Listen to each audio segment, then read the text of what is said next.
A reader lives 1,000 lives before he dies. The man who never reads lives only one.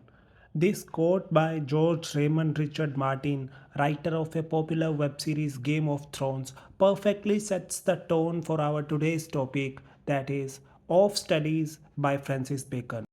Bacon was born in 1561 in Elizabethan age, जिस समय Shakespeare, Ben Jonson, university wits जैसे dramatist drama में धूम मचा रहे थे। उस समय बेकन ने एक नई फॉर्म में लिखना स्टार्ट किया जिसे ऐसे कहा जाता है। इसीलिए बेकन को फादर ऑफ एसेस भी कहा जाता है। यूजीसी नेट पर्सपेक्टिव से ये पॉइंट इम्पोर्टेंट है कि बेकन ने ये टर्म ऐसे बोरो की थी French essayist Michel D mountain से। इसके अलावा बेकन को फादर ऑफ एम्पिरिसिज्म भी कहा जाता है, क्योंकि बेकन का मानना था knowledge should be practically applicable. Bacon wrote in aphoristic style, it is a way of saying more in less words. गागर में सागर भरना या कम शब्दों में ज़्यादा बात कहना। Therefore, Bacon's essays are wisdom condensed in pearls. Now, before we begin with off studies, let us discuss a very basic question: why do we read? Do we read for pleasure or knowledge or just to pass the time or some other purpose? And in addition to that, what is that particular thing that separates human from all other species? ऐसा क्या है जो humans को superior बनाता है अर्थ पे मौजूद बाकी सभी लाखों करोड़ों स्पीशीज से?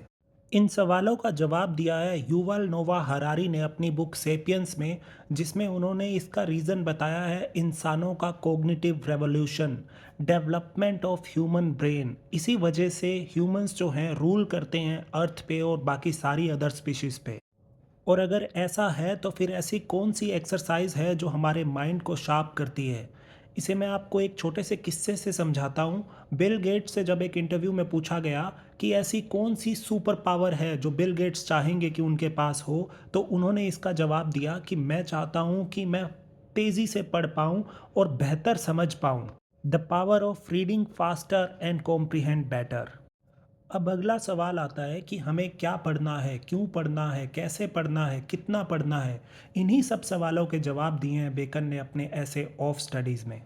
ऑलमोस्ट 500 वर्ड्स का ये ऐसे ओपन होता है एक फेमस लाइन से: studies serve for delight, for ornament and for ability. हम पढ़ते हैं अपने शौक़ के लिए, अपनी प्लेजर और एन्जॉयमेंट के लिए। हम पढ़ते हैं अपनी कम्युनिकेशन स्किल्स इम्प्रूव करने के लिए, और हम पढ़ते हैं अपनी डिसीजन मेकिंग को इम्प्रूव करने के लिए। Bacon appreciates the value of experience, but he emphasizes if experience is combined with education, it becomes more powerful, more lethal. For example, ऐसा पॉसिबल है कि अगर किसी मैकेनिक को काफ़ी सालों का फील्ड एक्सपीरियंस हो, वर्क एक्सपीरियंस हो, तो वो अच्छे से काम करता हो अपना, पर अगर उसके साथ साथ उसने इंजीनियरिंग की पढ़ाई भी की हो, उसे नॉलेज भी हो उसकी, तो वो और ज़्यादा बेटर काम कर पाएगा। इस तरह से ऐसे की बिगिनिंग में ही रीडिंग की इम्पोर्टेंस को इस्टेब्लिश करते हुए बेकन आगे कहते हैं: crafty man condemn studies, simple man admire them, and wise man use them. Here by crafty man Bacon means ऐसे लोग जिनकी स्कीम्स और एजेंडा को पढ़े लिखे लोगों से खतरा हो। फॉर एग्जाम्पल, कोई ढोंगी बाबा या साधु, या ऐसे पॉलिटिशियंस जो धर्म और जाति के नाम पे वोट मांगते हैं। ऐसे लोग कभी नहीं चाहेंगे कि इनके फॉलोअर्स एजुकेटेड हों, उन्हें एजुकेशन मिले, क्योंकि अगर वो एजुकेटेड हो गए तो फिर वो इनके फॉलोअर्स नहीं रहेंगे। जो लोग पावर में हैं वो कभी नहीं चाहेंगे कि आम लोग पढ़े लिखें, and they make sure by various schemes and discourses कि आप और हम जैसे लोग या तो पढ़ ना पाएँ, और अगर पढ़ें तो ऐसा पढ़ें जिससे उनके एजेंडाज को कोई खतरा ना हो। सिंपल मैन एडमायर स्टडीज़, ये वो लोग हैं जो पढ़ाई को बहुत अच्छा मानते हैं, पर खुद या तो पढ़ते नहीं हैं या फिर जो पढ़ते हैं उसे अपनी लाइफ में अप्लाई नहीं कर पाते हैं। Wise man use studies, Bacon की नज़र में वो लोग समझदार हैं जो किताबों से ली हुई नॉलेज को अपनी लाइफ में प्रैक्टिकली अप्लाई करते हैं और उससे अपनी लाइफ एक्सपीरियंसेस को बेटर बनाते हैं। इस तरह से स्टडीज़ को लेकर बेकन ने 3 तरह के पॉइंट ऑफ व्यूज़ वाले लोगों के बारे में बताया है: वो लोग जो नहीं चाहते कि कोई पढ़े, वो लोग जो पढ़ाई को बहुत अच्छा मानते हैं पर खुद नहीं पढ़ते, और वो लोग जो पढ़ते भी हैं और अपनी पढ़ाई को यूज़ भी करते हैं। एक तरफ जहाँ बेकन स्टडी की इम्पोर्टेंस को इस्टेब्लिश करते हुए रीडिंग हैबिट को प्रमोट करते हैं, वो ये वार्न भी करते हैं कि रीडिंग के पर्पस को लेकर हमें बहुत अवेयर रहना चाहिए। He says read not to contradict और कन्फ्यूट, किसी से आर्ग्यूमेंट करने के लिए मत पढ़िए। Nor to believe and take for granted, जो कुछ भी आपने पढ़ा है उसे ब्लाइंडली फॉलो या उस पर ब्लाइंडली बिलीव भी मत करिए।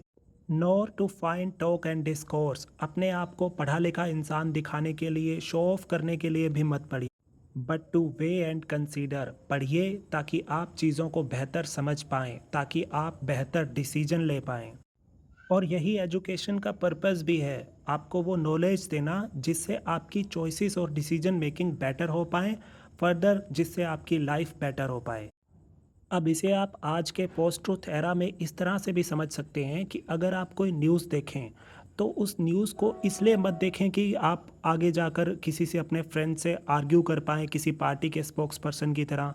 और ना ही जो आप न्यूज़ देखते हैं उसे आपको ब्लाइंडली फॉलो करना है, उसमें बिलीव करना है कि ये जो कुछ दिखा रहे हैं वो सच है, क्योंकि वो सिर्फ एक नैरेटिव है जिसे जानबूझकर सेट किया जाने की कोशिश भी हो सकती है। और ना ही इसलिए इन्फॉर्म्ड रहें कि आप किसी को दिखा सकें, शो ऑफ कर सकें कि मुझे सब पता है, बल्कि आपको जो कुछ भी देखना है, जो कुछ भी पढ़ना है, उसे इवैल्यूएट करना है और अपने लिए बेटर डिसीजंस लेने हैं। स्टडी का पर्पस इस्टेब्लिश करने के बाद बेकन बात करते हैं वेरियस काइंड्स ऑफ बुक्स की। आज की दुनिया में जहाँ इनफाइनाइट डेटा अवेलेबल है, ये और भी ज़्यादा रेलिवेंट हो जाता है कि हमें क्या कंज्यूम करना है और कितना कंज्यूम करना है। बेकन ने कहा है some books are to be tasted, कुछ किताबें ऐसी होती हैं जिनकी सिर्फ आपको एक क्विक रीडिंग लेनी होती है। अदर्स टू बी स्वेलोड, कुछ किताबें ऐसी होती हैं जिन्हें आपको पूरा पढ़ना होता है। And some few to be chewed and digested, और कुछ किताबें ऐसी होती हैं जिन्हें आपकी डीप रीडिंग चाहिए होती है, जिन्हें आपको क्रिटिकली एनालाइज करना होता है। फॉर एग्ज़ाम्पल नेट एग्ज़ाम के लिए कुछ वर्क्स ऐसे होते हैं जिनके बारे में आपको सिर्फ ये पता होना चाहिए कि ये वर्क किस राइटर का है। कुछ वर्क्स ऐसे होते हैं जिनकी आपको सिर्फ समरी समरी पढ़नी होती है, जबकि कुछ वर्क्स ऐसे होते हैं जिनकी आपको थोरो अंडरस्टैंडिंग होनी चाहिए। While emphasizing the importance of reading, Bacon also promotes the ability of communication skill and writing. He says, reading makes a full man. पढ़ने से एक इंसान का माइंडसेट ब्रॉड होता है। Conference makes a ready man. यहाँ कॉन्फ्रेंस का मतलब है कन्वर्सेशन। जब हम किसी से कन्वर्सेशन करते हैं, we learn to think and respond quick. And writing makes an exact man. Writing is the most critical skill. जब हम कुछ लिखते हैं तो उसमें हमारे पेशेंस, नॉलेज और क्रिटिकल थिंकिंग का फुल यूज़ होता है। आगे बेकन कुछ सब्जेक्ट्स के बारे में बात करते हैं जो हमें अलग अलग तरह की नॉलेज देकर अलग अलग तरह से स्किलफुल बनाते हैं। He says history makes man wise. History से जब हम पढ़ते हैं तो हम सीखते हैं कि हमने पास्ट में क्या गलतियाँ की थी और फिर हम उन्हें रिपीट नहीं करते, इसलिए हिस्ट्री हमें समझदार बनाती है। पोइट्री मेक्स अस विटी, क्योंकि पोइट्री में एब्स्ट्रैक्ट आइडियाज़ होते हैं जो हमारी एब्स्ट्रैक्ट थिंकिंग को इम्प्रूव करते हैं। देयरफॉर पोइट्री हमें विटी बनाती है। इसी तरह से मैथमेटिक्स, फिलोसफी, मोरल्स, लॉजिक को पढ़कर हम अपने माइंड की अलग अलग कैपेबिलिटीज़ को अनलॉक करते हैं। In the end Bacon uses the metaphor exercise for reading. He says जिस तरह से एक्सरसाइज करके हम अपनी बॉडी को स्ट्रॉन्ग बनाते हैं, उसी तरह से रीडिंग से हमारा माइंड स्ट्रॉन्ग बनता है। इसमें भी उन्होंने अलग अलग एक्टिविटीज़ के बारे में बताया है जो बॉडी के अलग अलग पार्ट्स को स्ट्रॉन्ग बनाती हैं। सिमिलरली रीडिंग जो है वो हमारे ब्रेन को डेवलप करती है। बेकन का ये ऐसे कोई रोमांटिक प्रेज या कोई ब्लाइंड प्रमोशन नहीं है रीडिंग का। ये एक प्रैक्टिकल अप्रोच है जिसमें बेकन ने कॉन्टीन्यूअस और एमलेस स्टडी से अब्सटेन करने को कहा है। बेकन का कहना है कि किसी इंसान को बिना सोचे समझे या हर वक्त पढ़ते ही नहीं रहना चाहिए, बल्कि वो पढ़ना चाहिए जिसे वो अप्लाई कर सके अपनी लाइफ में, जिससे उसके एक्शंस बेटर हो सकें। He is of the view that knowledge should not be only philosophical, it should be instrumental. Bacon का मानना है कि जिस तरह से फिज़िकल एक्टिविटीज़ से बॉडी की बीमारियों को दूर किया जा सकता है, उसी तरह से एजुकेशन से, रीडिंग से मेंटल डिफेक्ट्स को दूर किया जा सकता है। बेकन का ये ऐसे एक परफेक्ट एग्जाम्पल है एफोरिस्टिक ब्रिलियंस का। उन्होंने हर लाइन में बहुत डीप और बहुत ग्रेटर मीनिंग्स दिए हैं और उनकी हर लाइन को कोट किया जा सकता है। और आज के समय में बेकन का ये ऐसे और भी ज़्यादा रेलेवेंट हो जाता है, जहाँ क्राफ्टी मैन नहीं चाहते कि हम लोग पढ़ें और इतने सारे नैरेटिव्स हमारे अराउंड वीव किए जा रहे हैं कि वो लोग वही चाहते हैं कि हम ऐसा कुछ पढ़ें जिसे पढ़कर भी हम अनपढ़ ही रहें। तो बेकन के इस ऐसे से बहुत कुछ सीखते हुए हमें सबसे पहले तो पढ़ना शुरू करना है, और जो हमें पढ़ना है उसकी सिलेक्शन बहुत केयरफुली करनी है, और फिर उसके बाद जो हमने पढ़ा है उस नॉलेज को अपनी लाइफ में अप्लाई भी करना है। तो ये था बेकन का ऐसे ऑफ स्टडीज़। आई होप इसके सभी पॉइंट्स आपको अच्छे से समझ आ गए होंगे। अगर आपके कोई डाउट्स या कोई क्वेश्चंस हैं तो आप कमेंट सेक्शन में पूछ सकते हैं। एंड में मैं आपको एक और बहुत रेलिवेंट कोट के साथ छोड़े जा रहा हूँ, जो परफेक्टली सूट करता है इस ऐसे के जीस्ट को। The man who does not read has no advantage over the man who can not read. Thanks for watching, keep reading, keep learning.